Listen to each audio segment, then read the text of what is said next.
Hello friends, एक कहानी करे से अन कहानी नंबर 10। मैडम 1987 के कॉन्फ्रेंस में क्या हुआ था?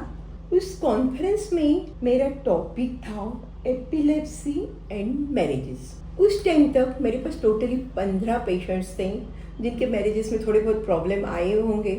किसी के सॉल्व हो गए, किसी को डिवोर्स हो गया।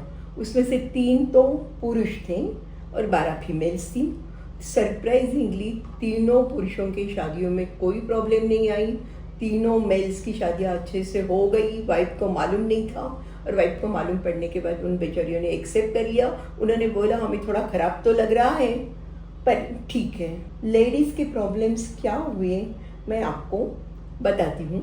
6 के डिवोर्स हुए, 6 के मैरिजेस टिक गए थे। हम देखते हैं कि लेडीज़ के प्रॉब्लम्स क्यों आ रही है। लेडीज़ के क्या, जेंट्स के क्या। एपिलेप्सी के बारे में इंडिया में बहुत ज़्यादा डर है। तो एक बार मालूम पड़ता है एपिलेप्सी है तो उस ज़माने में तो स्कूल छुड़वा देते थे, घर में बिठा देते थे, देवी का करते रहते थे। दवाइयों में मानते ही नहीं थे, कभी थोड़ी बहुत दवा की नहीं की। सो इसमें से कोई भी लड़की ग्रेजुएट नहीं थी एक्सेप्ट 1। और लड़कों में भी इतना कोई एजुकेशन तो था नहीं, पर लड़के अपने बिजनेस में अपने फादर के साथ लग गए थे। फाइनेंशियली इन 15 में से आई विल से 12 में से एक भी लड़की इंडिपेंडेंट नहीं थी। ये हमारी सिचुएशन थी। और मैरिजेस के सब डिसीजन भी पेरेंट्स ही लेते हैं। अभी जो 6 लड़कियां थी तो उनके तो 3 लड़कियों ने तो बहुत अच्छे से मैनेज किया था, दवाइयाँ ले रही थी, ससुराल में पता ही नहीं था। और बाकी 3 लड़कियों का शादी के 2 साल के अंदर प्रॉब्लम हो गई थी। उनको शायद पीयर भी भेजा गया था, पर बाद में पेरेंट्स, कोई बीच वाले लोग, उन सब ने मिलके उनके प्रॉब्लम सॉल्व कर दिए थे और बाद में अब तो अच्छा चल रहा है। उसी दिन शाम को एक जर्मन न्यूरोलॉजिस्ट ने मुझे कहा, यंग लेडी, हमारे यहाँ तो एपिलेप्सी का भी कॉज ऑफ डिवोर्स हुआ ही नहीं है। मेरा ही देखो ना, मेरा ड्राइवर और मेरी हाउसमेट दोनों को ही एपिलेप्सी है। दोनों ने शादी की है, 6-7 साल हो गए, बहुत बढ़िया चल रहे हैं और अब वो डिवोर्स लेने वाले हैं। Not because of epilepsy, because of mall adjustment बोलो या जो बोलना है बोलो।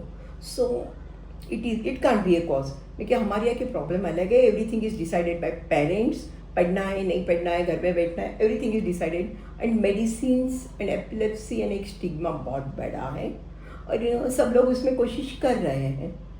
पर उसके बाद में हम लोगों ने हमारे यहाँ भी कैंप शुरू किए थे। अभी का सिनेरियो मैं बता रही हूँ आपको। हमारे कैंप में जितने ही पेशेंट आ रहे हैं उनके मैरिजेस होने में उसमें से काफ़ी के प्रॉब्लम तो आई थी, पर बाद में मैरिजेस होने के बाद में उनका सबका अच्छा चल रहा है। उन सब ने सामने वाले को बता के शादी करी।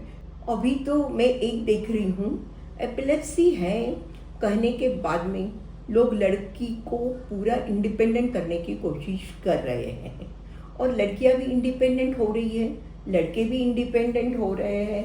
और नेचुरल है, अगर दोनों ही इंडिपेंडेंट है तो वो लोग अपना अपना डिसीजन खुद ले सकते हैं। और पेरेंट्स भी सोचते हैं अगर सामने वाले को बता के करेंगे तो अच्छी बात है। अगर लड़के लड़के अपने आप लव मैरिज कर ले, बहुत बढ़िया है। नहीं करते हैं तो भी पेरेंट्स सामने वाले को पूरी चीज़ पहले बताने की कोशिश करते हैं, फाइल बताते हैं। मेरे पास ही काफ़ी बार मिलने को आते हैं कि भाई मेरी ये पेशेंट को एपिलेप्सी है, हम लोग शादी करना चाहते हैं, तो ज़रा आप देख लीजिए ना।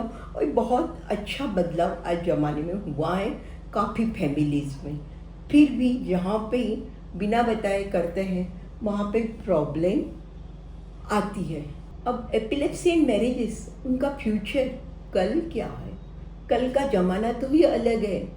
आजकल हर पेरेंट चाहता है हमारी बेटी या बेटा जो भी हो इंडिपेंडेंट हो जाए। पढ़ाई पे मैक्सिमम खर्चा पेरेंट्स करते हैं। Even middle class, lower middle class family, हर फैमिली में यही चाहते हैं कि बच्चे अपने पैरों पे खड़े हो जाए।